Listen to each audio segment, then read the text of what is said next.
Lecture de la première lettre de saint Paul apôtre aux Corinthiens. Frères, je vous rappelle la bonne nouvelle que je vous ai annoncée. Cet évangile, vous l'avez reçu. C'est en lui que vous tenez bon. C'est par lui que vous serez sauvés, si vous le gardez tel que je vous l'ai annoncé. Autrement, c'est pour rien que vous êtes devenus croyants. Avant tout, je vous ai transmis ceci, que j'ai moi-même reçu. Le Christ est mort pour nos péchés, conformément aux Écritures. Et il fut mis au tombeau. Il est ressuscité le 3e jour, conformément aux Écritures. Il est apparu à Pierre, puis aux 12. Ensuite, il est apparu à plus de 500 frères à la fois. La plupart sont encore vivants, et quelques-uns sont endormis dans la mort. Ensuite, il est apparu à Jacques, puis à tous les apôtres. Et en tout dernier lieu, il est même apparu à l'avorton que je suis.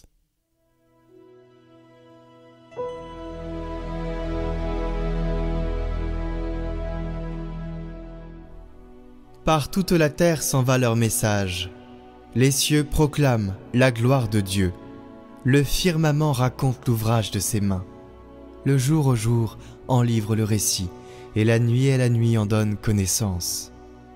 Pas de paroles dans ce récit, pas de voix qui s'entendent, mais sur toute la terre en paraît le message, et la nouvelle aux limites du monde.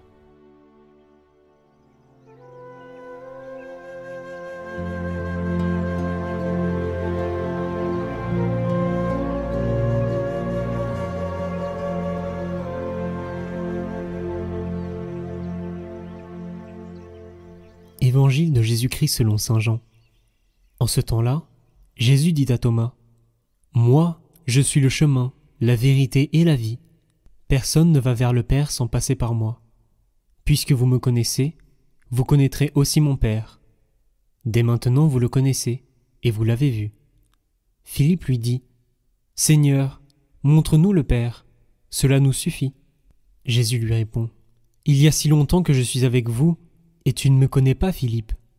Celui qui m'a vu a vu le Père.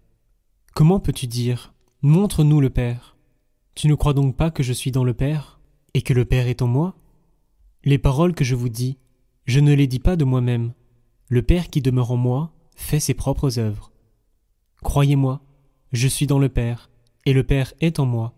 Si vous ne me croyez pas, croyez du moins à cause des œuvres elles-mêmes. Amen, amen, je vous le dis. Celui qui croit en moi fera les œuvres que je fais. Il en fera même de plus grandes, parce que je pars vers le Père. Et tout ce que vous demanderez en mon nom, je le ferai, afin que le Père soit glorifié dans le Fils. Quand vous me demanderez quelque chose en mon nom, moi, je le ferai.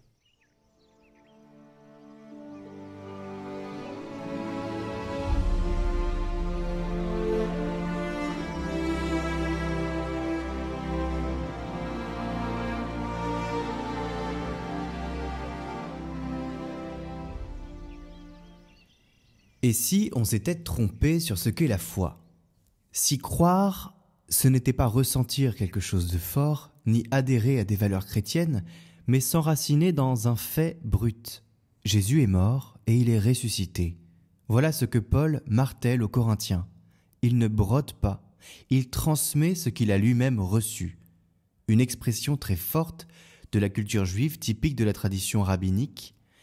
On n'invente rien, on passe fidèlement une vérité reçue. Et cette vérité, c'est que Jésus a été vu vivant par des centaines de personnes. Paul les nomme.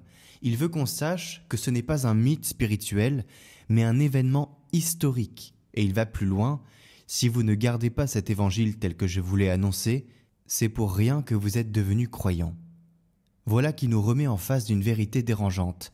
La foi ne repose pas sur nos états d'âme, mais sur la fidélité de ce que l'on a reçu. Et cette fidélité est d'autant plus radicale que Jésus nous laisse aucune échappatoire. Il ne dit pas « je vais vous montrer comment vivre ». Il dit « je suis le chemin, la vérité et la vie ». Et à Philippe, qui lui demande « montre-nous le Père », il répond une chose, absolument saisissante pour un juif du 1er siècle, « Qui m'a vu, a vu le Père ». Cela fait directement écho à Moïse, à qui Dieu avait dit « Tu ne peux pas voir mon visage ». Et voilà que Jésus affirme l'inverse. En lui, on peut voir Dieu. C'est une déclaration d'une audace inouïe. Il s'identifie au Dieu d'Israël, non en mots abstraits, mais dans l'expérience concrète. Et quand il dit « croyez au moins à cause des œuvres », il joue sur un mot fort, « erga », les œuvres, que les Juifs associaient aux œuvres de la loi. Mais ici, ce ne sont plus des rites de la loi qui mènent à Dieu, c'est l'union au Fils, vivant, agissant, et qui nous promet une chose folle. Celui qui croit en moi fera les œuvres que je fais. Croire, ce n'est pas juste admirer, c'est vivre de la même puissance que lui.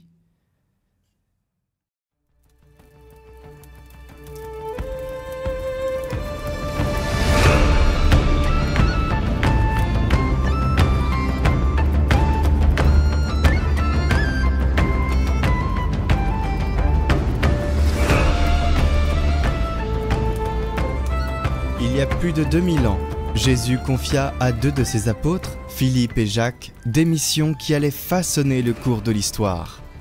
Imaginez-vous marchant aux côtés de Philippe, dont le cœur battait au rythme des mots puissants du Christ. « Viens et suis-moi ».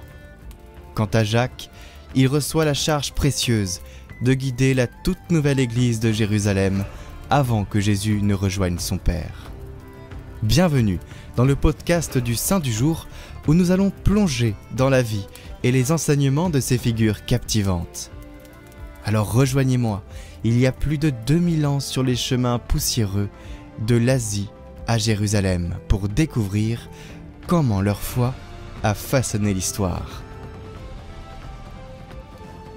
Les apôtres Philippe et Jacques. Originaire de Bethsaïde en Galilée, comme Pierre et André, Philippe serait un ancien disciple de Jean-Baptiste. Il est parmi les premiers à recevoir l'appel du Christ et à le suivre. Déjà conquis, il révèle à Nathanaël avoir trouvé celui dont Moïse et les prophètes ont parlé, Jésus de Nazareth. Dans son insistance, viens et vois, nous sommes aussi invités à sa suite dans le sillage du Rédempteur. Pour preuve, la requête des Grecs et païens pro-judaïstes, intercédant auprès de l'apôtre afin de leur faire rencontrer le Christ à son entrée triomphale à Jérusalem, le jour de la Pâque. Lors de la multiplication des pains, c'est à Philippe que Jésus s'adresse pour savoir où acheter à manger pour nourrir les foules qui le suivaient. Et pendant la scène, Philippe, plein d'audace, fera une demande à Jésus. « Seigneur, montre-nous le Père, et cela nous suffit. » Le Christ, un peu attristé, lui répondra « Philippe, celui qui me voit, voit le Père. » Il sera avec le Messie du début à la fin de son court mais intense ministère, même si, à l'instar des autres apôtres, il disparaît pendant sa passion et sa mort. Après la Pentecôte, il parcourt l'Asie mineure en évangélisant et convertissant des populations entières, parmi elles les Syriens. Il endure souffrances et tortures innombrables, mais continue sa mission dans la joie et l'espérance en accomplissant des miracles. À Hérapolis, en Phrygie, actuelle Turquie, l'évangélisateur zélé est cloué la tête en bas sur une croix en forme de X et meurt martyr vers l'an 60. Un épisode de cette exécution est assez anecdotique. Après avoir guéri et converti la femme du proconsul d'Asie, Saint Philippe fut arrêté et pendu tête en bas. À sa fervente prière avant de rendre l'âme, la terre s'ouvrit et engloutit un grand nombre de païens, dont le préconsul vengeur. Ce miracle suscita de nombreuses conversions dans la Sainte Église du Christ. Son coreligionnaire Jacques, dit le mineur, pour le différencier de Jacques le Majeur, frère de Jude, Thaddée, autre disciple de Jésus, et le fils d'Alphée, frère de Joseph le charpentier. Il est donc le cousin du Christ, qui le choisit pour lui succéder à la tête de l'église de Jérusalem et rassembler les brebis perdues d'Israël.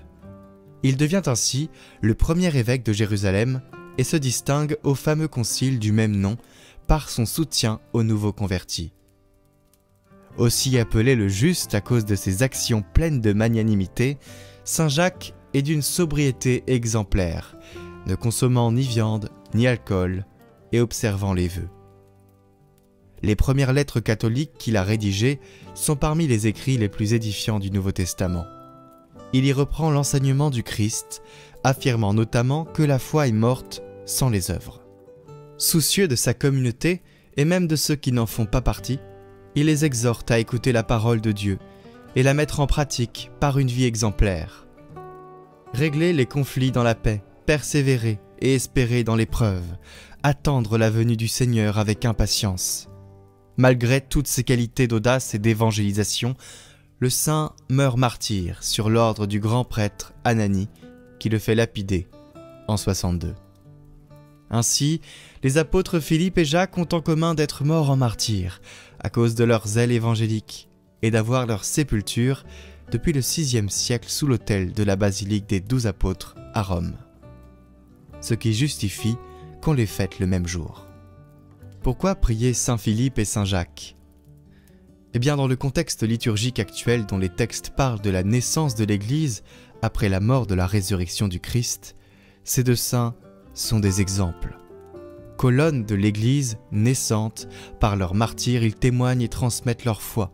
Ils ont vécu en plénitude avec l'Évangile, rêvé grand et travaillé à la réalisation de leurs objectifs pour la plus grande gloire du Christ. Nous pouvons demander à leur exemple des vertus de magnanimité, d'audace et de courage apostolique.